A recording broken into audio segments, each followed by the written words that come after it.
à Novion-Porcien. Nous sommes ici et pas ailleurs pour le musée Guerre et Paix. Il a rouvert ses portes le 23 janvier dernier après 9 ans de fermeture. Ici, on revient sur les 3 conflits qui ont affecté les Ardennes et la vie des populations sur une période qui s'étend de 1870 à 1945.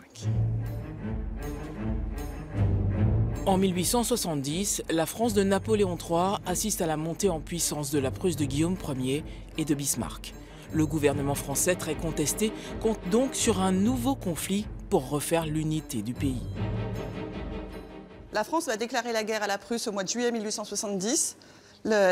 Tous les États allemands vont s'allier à la Prusse. Donc d'une guerre franco-prussienne, on aboutit tout de suite à une guerre franco-allemande. Plusieurs exemplaires de ces costumes portés à l'époque ornent aujourd'hui les vitrines du musée, achetés, empruntés ou échangés avec des musées partenaires. On a en particulier ces 2 uniformes de la garde impériale. C'est une trompette des carabiniers, c'est la cavalerie lourde. Et l'uniforme verte, ce sont les dragons de la garde. 2 uniformes assez rares. Il y a aussi des simples soldats, comme le fantassin de 70, parce que souvent, c'est le simple soldat qui est le plus difficile à trouver. En 70, les armes ont évolué et modifient les tactiques de guerre.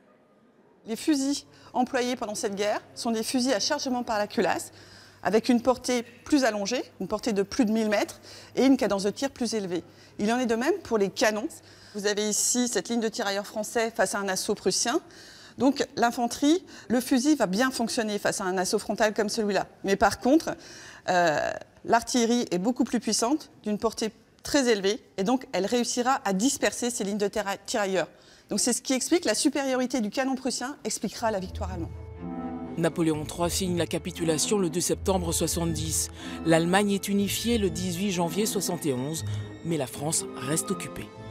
L'occupation allemande, elle démarre avec la campagne des Ardennes, elle démarre au mois d'août 1870 et elle va se prolonger jusqu'en 1873, alors que la guerre est terminée en 1871. Donc nous avons voulu présenter ici justement cette occupation allemande à travers ce mur d'affiches. Ce sont des affiches qui étaient éditées par l'administration occupante, par les Allemands, et qui donc ordonnaient un certain nombre de choses aux populations. Les perdants vivent mal la défaite, mais en tirent une leçon. L'instauration du service militaire obligatoire et la construction de casernes dans tout le pays.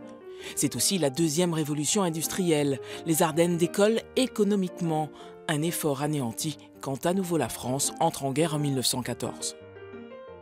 Les Ardennes sont à la fois occupées par les armées allemandes, mais elles sont aussi utilisées comme arrière-front pour l'armée allemande. Et donc, on a cette série de dioramas qui montrent le système des tranchées, la profondeur du système des tranchées qui pouvait aller de 10 à 20 km. Il faut savoir que dans les Ardennes, on avait notamment des hôpitaux, on avait des lieux de repos pour les armées allemandes. C'est l'avènement des armes automatiques et de destruction massive. L'économie régionale est entièrement tournée vers l'effort de guerre allemand. La vie des civils est suspendue à la guerre. On a rajouté ces éléments civils pendant les conflits et entre les conflits. C'est une grosse diversité des objets, comme une poêle ou ces obus comme tirelire. Il y a aussi beaucoup des documents en papier, les affiches qui nous racontent énormément de la situation de la population. 1939, l'histoire recommence. L'ennemi rentre de nouveau par les Ardennes. Les combats dans les Ardennes vont durer du mois de mai jusqu'au mois de juin. Donc on aura des combats ininterrompus dans les Ardennes. Et avec des combats qui vont avoir lieu à La Horgne, à Stone.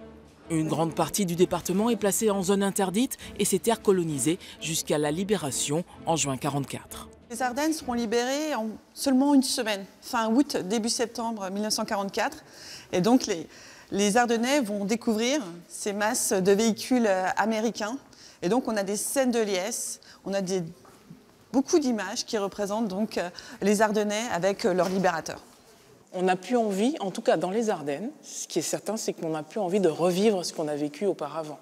Dans cet espace conclusif, on se pose justement la question, est-ce que la leçon a été retenue? Non, puisque la guerre existe toujours, donc pas chez nous, mais par contre la guerre existe toujours. L'objectif, quand on visite le musée, c'est à la fois d'apprendre donc cette histoire, de comprendre cette histoire, mais aussi de réfléchir. En 60 ans, l'homme a été capable du meilleur comme du pire. Mais si nous pouvions seulement nous contenter du meilleur. À très bientôt, ailleurs, en Champagne-Ardenne.